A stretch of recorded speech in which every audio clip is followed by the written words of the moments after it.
嚟到有湖光山色嘅瑞士日內瓦，成街都係高級鐘錶專門店。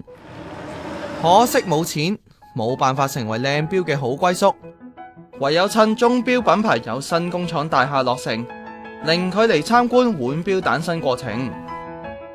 喺錶廠嘅研發部門可以見到用創新物料製成嘅組件，例如金晶體係用日內瓦出土嘅黃金製成。想揾瑞士黃金，要舟車勞頓行入高地嘅龍河山間。So I'm actually the producer for gold in Geneva, and that's basically the only place in Switzerland where we produce gold that is coming from the Alps and used for the clockmaking. 瑞士喺19世紀末呢，仲有專業嘅淘金者，後嚟因為產量下降而消失。You need 10,000 gold flakes to have 1 gram of gold, so it's not a good idea to earn money. 揾到本地黃金，研發人員會用機器提煉成獨一無二嘅金晶體，係100%嘅純金，用嚟裝飾錶盤。另外，研發團隊亦都試過用麻線纖維混合少少金箔做錶殼，以及將世界上最稀有嘅金屬鎚破格地置於腕錶之中。由於鎚反光面多，比鑽石仲閃啊！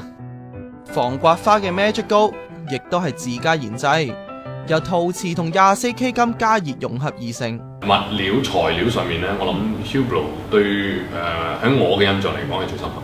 80年代時候用橡皮帶嚟做咧，其實好多品牌都覺得佢哋咁樣做係好好笑嘅。咁當時係好抗拒嘅，好多牌子都。但係你睇下今日大大小小嘅牌子，無論最貴嘅、最平嘅，都已經陸陸續續都會做晒橡皮帶嘅。咁所以你見到佢嘅前衛或者佢嘅前瞻性咧，好強咯。